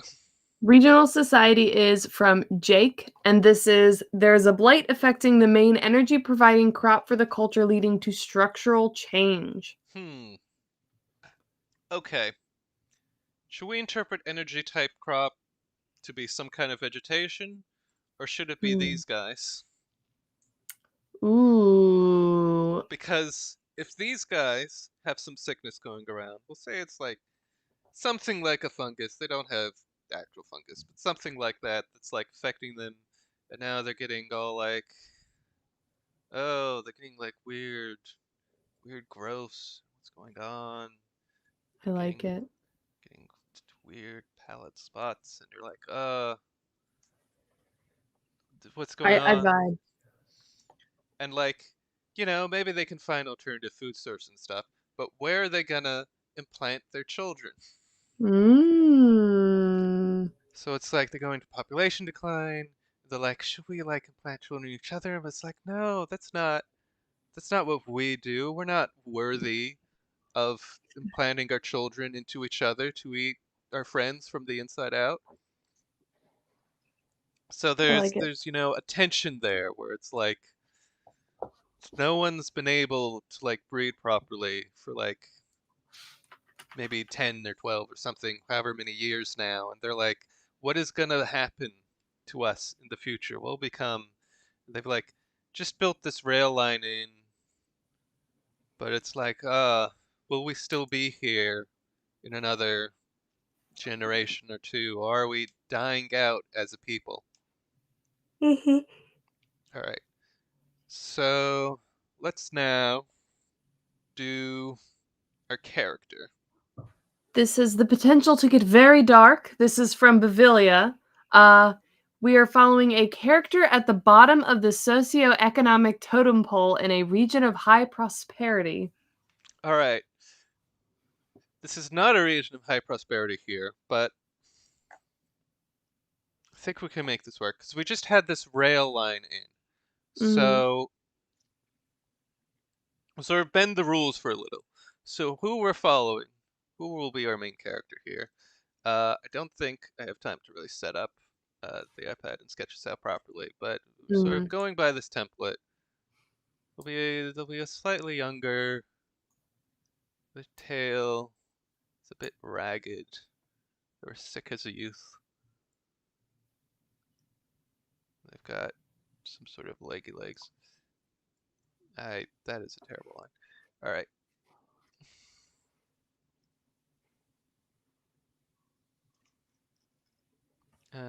What do they say their eyes look like? They just got normal eyes, but little. Mm. Is it like chelicerae? Ugh, I forget what the word for these are. They've got legs. I don't quite know how good their construction tool use, if that's all they got for manipulating. Let's maybe Mm. bulk them out a little bit. Maybe they got like secondary little ones going along here. And they're like, they've grown up in this valley all their life, and they're like, feels like everything's going wrong for us. Our animals that we keep are dying out. What are we gonna do? But then some rich guy comes in town, and he goes and he picks him, and it's like, you will hold my children. Come Mm. back into the big city with me. And then we go back into the big city, and then they fall in love. They meet someone else, but that person has already had children implanted in them, and they're like, ugh, is this the right thing for us to be doing as a society? Do I really want to see this person eaten from the inside out? Do I want to be eaten from the inside out? And then the rich person is like, you're too woke, getting rid of you. And they get thrown back home, and then they have to figure out what to do with their life now that they're not going to be eaten from the inside out by rich children. Oh Um, no, which the is horror. a stage I feel like we all go through at some point in our late teens. I Uh, find that surprisingly relatable. hmm. Mm. Um, so yeah, and we will. Um, God, how does their language work? Okay, they got mouse bits. It's probably something clicky. So we'll call them Tic Tac. That's their name. I like it. So here's Tic Tac, a tragic character, spurned by society. Hmm. Um, all right. So 20 minutes left. Maybe 15 if we went a little buffer time. All Mm. right, World 3. We can do it. Let's go. Okay, so I'm gonna read you astronomy and global climate together again All because right. they need it. Mm-hmm. So astronomy from Hellos is make more than one star, and every amount, so stars, planets, moons, etc., should be a prime number. For moons, both the amount of moons around each planet and all moons in total should be prime numbers. And then global climate is a very fast spinning planet, so near the tear yourself apart limit, Mm-hmm. with a highish 30 to 40 degree axial tilt, meaning lots of climate bands and alternating winds moving up and down as it orbits. And that's from Oshute. Okay. Every amount should be a prime number. Okay. 2 is a prime number. Mm. No, that's cheating. Um, okay. We're not gonna do numbers. It's fine. Um, Could slightly always just vibe it. off white. No, no, slightly out. There we are. All right. We're going to have two. No, no, no. I got it. I got it. We're going to have a couple stars in the center. We're going to have a binary pair, sort of yellowish and orange one. And then we're going to have a red star. And then our planets will orbit this red star, but they'll be at just the right distance, so they're getting like a similar amount of light from each, which complicates the climate anymore, but I don't know how much of that we'll even be able to. All right. Planets, moons, stars will be a prime number. Let's do 5. Uh, uh, all moons in total should be. Oh, okay. So do 5. So we're doing a little like a Venus-like planet. We're gonna have a little Mercury-like planet, even though it's outside the Venus. Ooh, it's so strange. Let's do just another even smaller Mercury-like planet. I'm not really making proper use of the space available, but it's fine.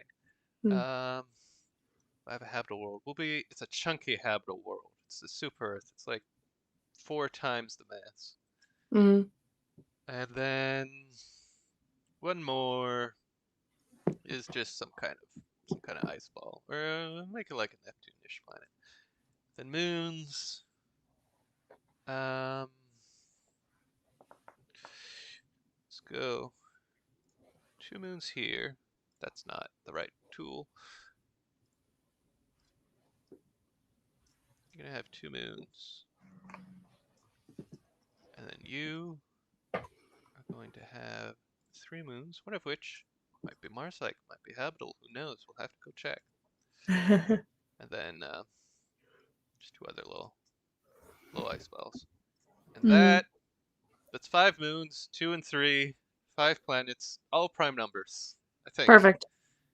All right, and then climate. Climate was Very fast spinning planet near the tear yourself apart limit with a highish 30 to 40 degree axial tilt, meaning lots of climate bands and alternating winds moving up and down as it orbits. yeah, that is complicated. All right. So yeah, tear yourself apart. It's something like 2-ish hour days is about where the planet starts to like kablap. That's a technical term, kablap. I Um, like it. and then uh, yeah. All right. Let's get the global geography so we can see what Mhm. we're working with. We've got distinct continents with varying sizes centralized in the tropics, at least 2 active Laramide style orogenies, and this is from Grayson T. We like the Laramites today. All I right. know. So yeah, the thing with fast spinning is the Coriolis effect is a lot stronger, which means we've got these sort of 3 sort of circulation cells per hemisphere on Earth.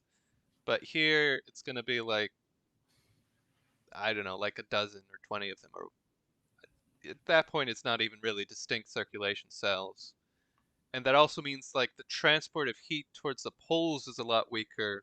So you have like a much stronger gradient in temperature from like your hot equator to your cold poles, but like because it's got this high tilt, all the circulation's moving around, so you're gonna have these regions at the mid latitudes, which are like swinging from like very hot to very cold um,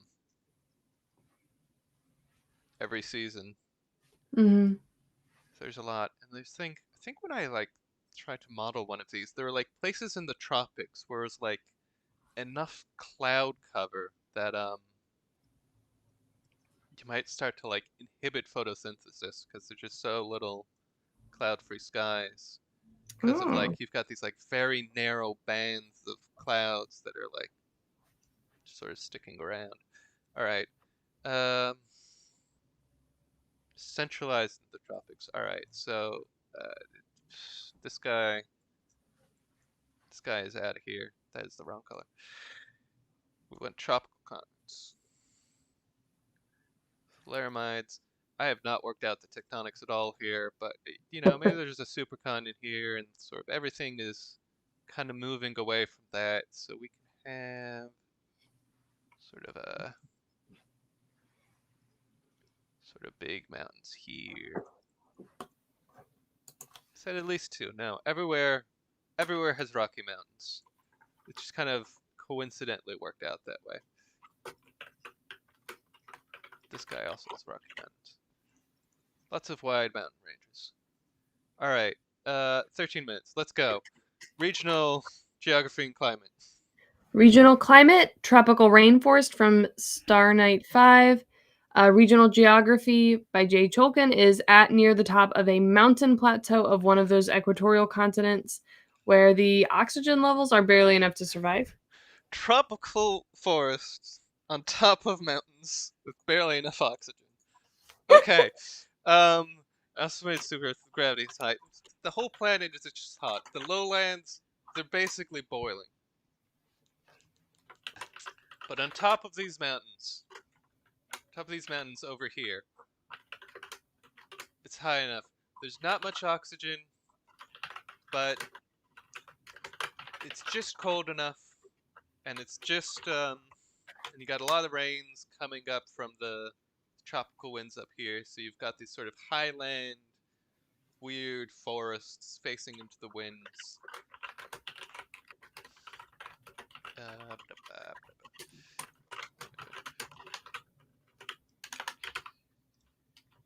and there,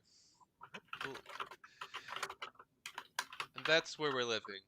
The entire rest of the planet is a torrid hellscape, but we're hanging up here. We're doing fine.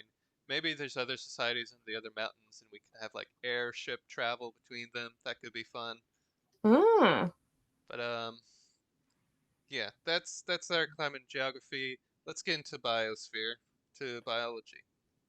All right, so Rob gives us reactive oxygen carpentry, so controlled peroxide chemistry, bombardier beetle logic scaled for building slash immunity slash defense. Oh wait. Yeah, you can keep trading. I was just saying wait to my second. Okay, sorry. Tissue stock encapsulated H2O2 or paracids plus, oh my god, peroxidases slash catalysis to cure adhesives, harden cuticles, sterilize or deploy flashbang, oxidant puffs for defense. Okay, so they're a bombardier beetle species. Yeah. Um, so we're gonna say, all right, I'm gonna make them bipeds, sort of bipeds. They can have like legs that sort of like split into like two little things. It's gonna be compact body. That's more compact than I wanted. That's fine.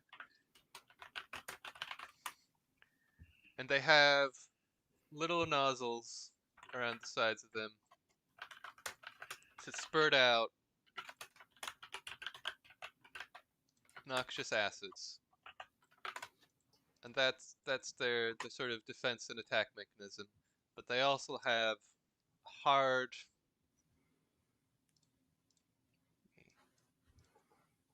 hard shelly interior, which I think they mentioned sort of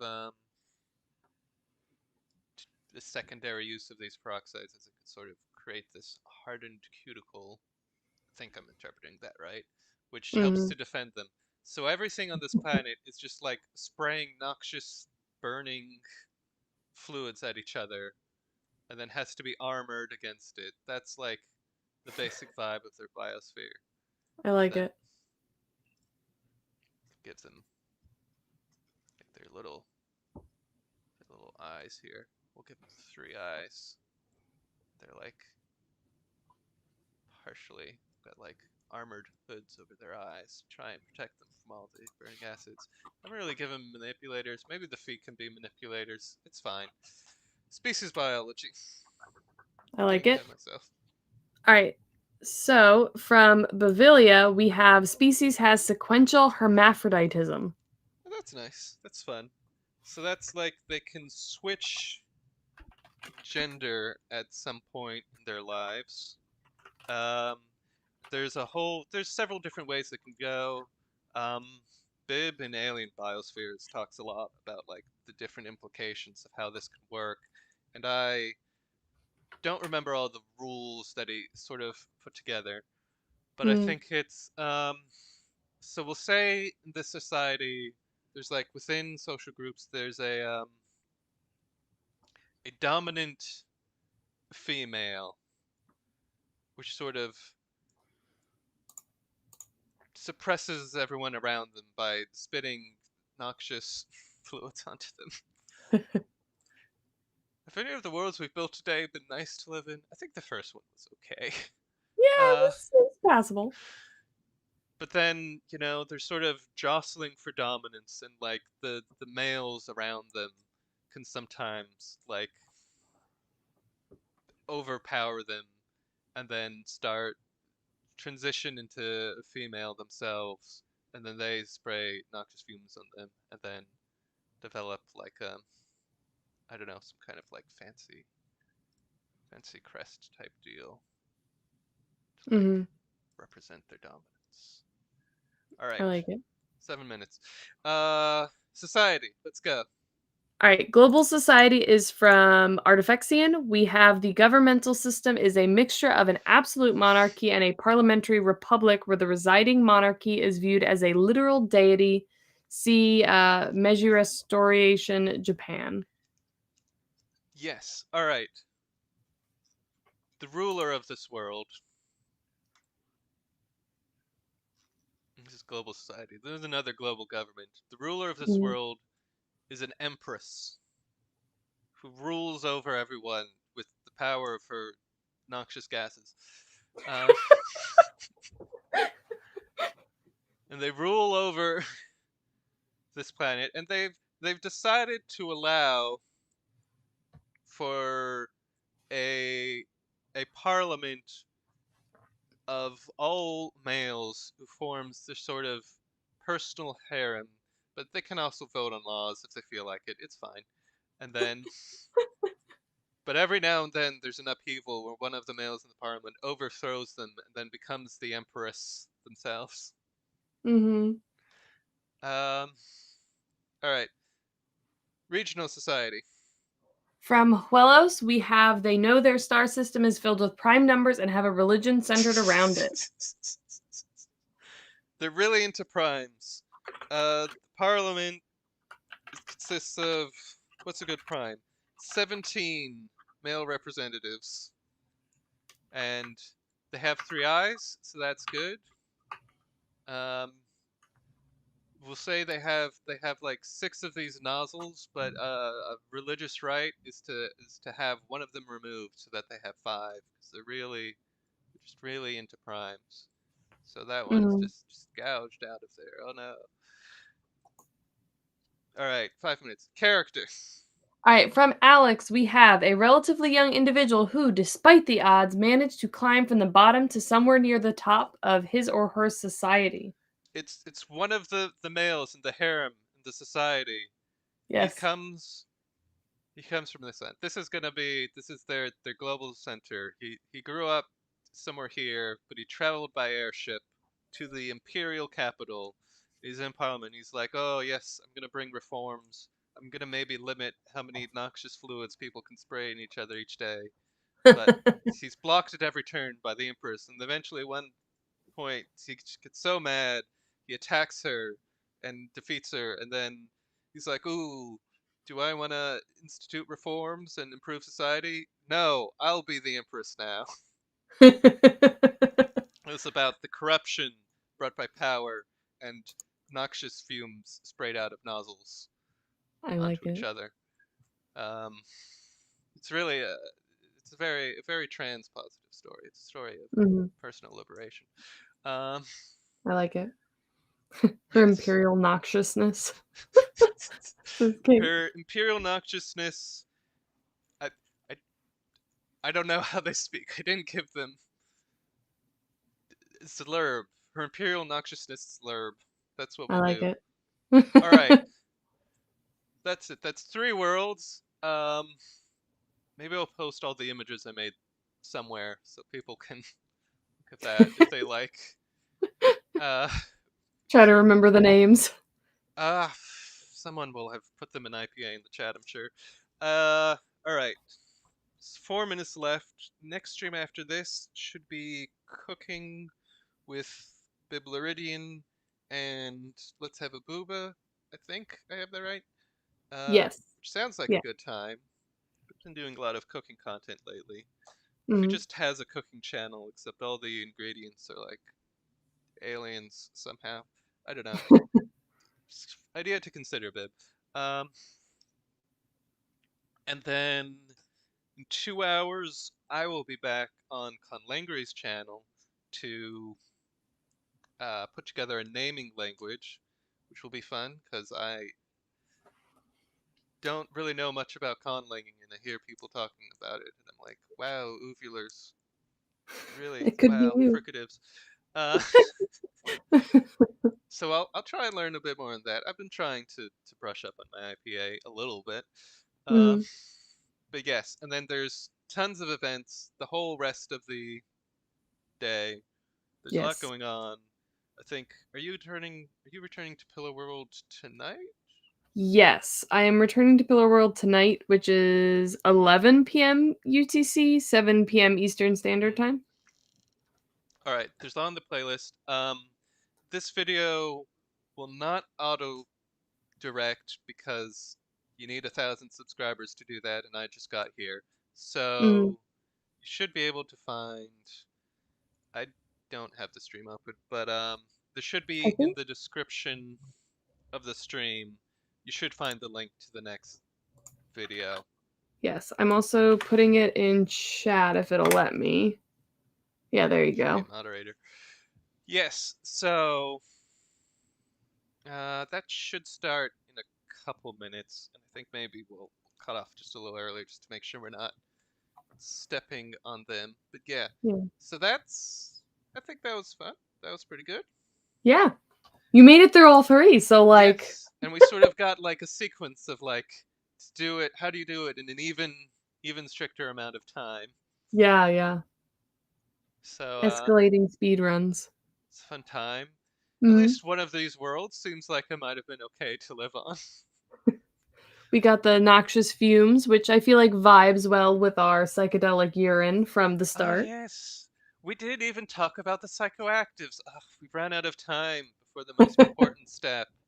But I'm sure we could say there's an underclass which is like harvested for their fumes, and that's turned into a drug. I We like got it. 1 out of 3 for that. Yes, but I think I'm gonna say goodbye for now. Mhm. Everyone go watch. I think it's on Bib's channel, Bib's stream. It is. I don't know how to turn this off.